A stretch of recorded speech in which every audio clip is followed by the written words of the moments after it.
Oh my gosh, this is so stupid. What is PlayStation thinking? For those of you who haven't seen, in the last week, PlayStation has implemented 30-day DRM timers for new digital games purchased on PS4 and PS5.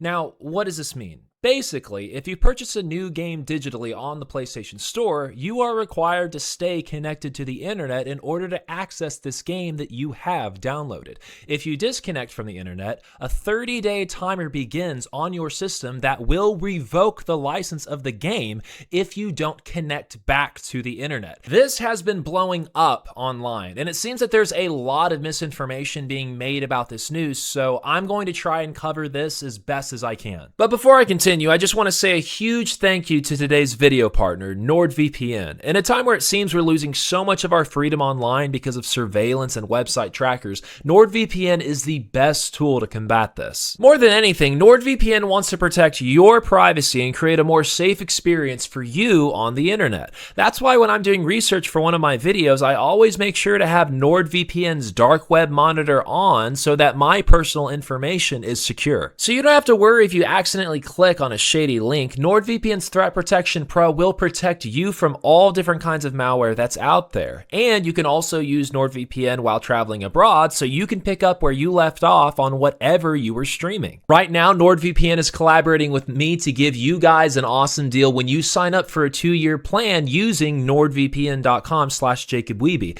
You will get 4 bonus months. And if you're not a fan, you can always cancel your subscription within 30 days and get your money back guaranteed.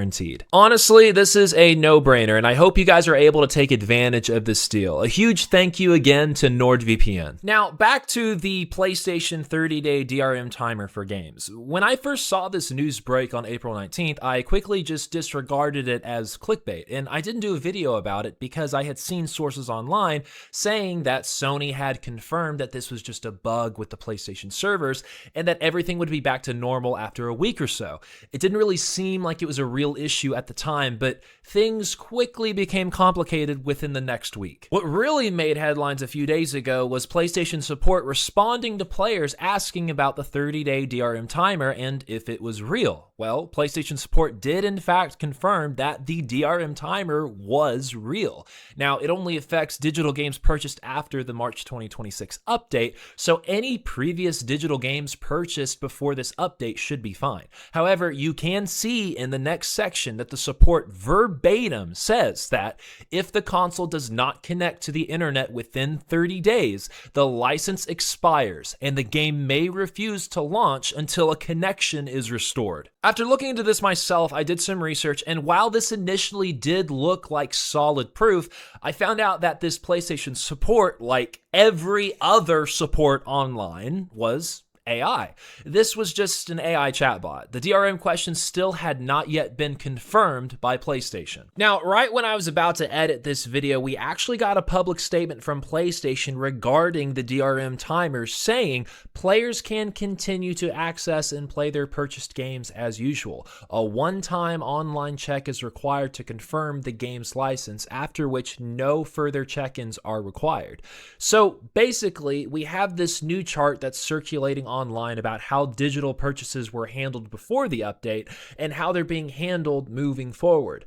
But again, this is still a problem based on the evidence that we're seeing with real players with their PS5 consoles. We even got more proof as more players decided to test the DRM timer by purchasing a digital game, tricking the PS5 into thinking 30 days had passed by removing the CMOS battery and booting up the PS5 with no connection to the internet. When trying to launch a new digital game from their library, PlayStation required a connection to the server in order to verify the license to launch the game. I want to make something clear though. I understand that the vast majority of players on PlayStation are most likely online and have a consistent internet connection. I don't think it would be fair to assume that this is somehow impacting every player on PlayStation, because it isn't. And even if you lose access to your digital game on PlayStation after 30 days, you can get it back if you connect back to the internet for the servers to verify your license. It's not like PlayStation is taking away your game forever for not connecting to the internet for 30 days. However, the principle is a much more important thing to talk about here. And the bad news is that we should not be surprised about this. I've talked about this plenty of times on my channel in the past, but when you buy a game digitally, you are not buying the game. You are buying the license to access the game. And that license can be rescinded at any moment. Even when you buy a game physically, the disc is only a key to access the license on PlayStation. This is how it's been for years now. In this case, PlayStation is deciding to rescind your license of the digital game that you purchase if you don't connect to the internet within 30 days. Now, some users believe that PlayStation is doing this to curb players who have jailbroken their PS5s or who pirate games. We've seen in the last few months Star Wars Racer Revenge explode in price on eBay because it exploits PlayStation and allows for jailbreaking the system. So maybe PlayStation is using this DRM timer as a way to fight back against these individuals who are exploiting their systems. Still, it does not excuse them for taking these licenses away. This is exactly the kind of activity that the Stop Killing Games movement was combating and why that fight is so important. And this also goes against the funny video that PlayStation themselves released 12 years ago when they bashed on Xbox for not allowing game share and being a supporter of game ownership rights. They've literally abandoned that message, and it's really sad to see. And I just want to clarify again that this is why Steam always stays ahead. Both PlayStation and Steam sell their games digitally, but Steam allows users to play their games indefinitely in offline mode for as long as they want. There's no 30-day limit on offline mode. Steam sells you the license to play that game both online and offline.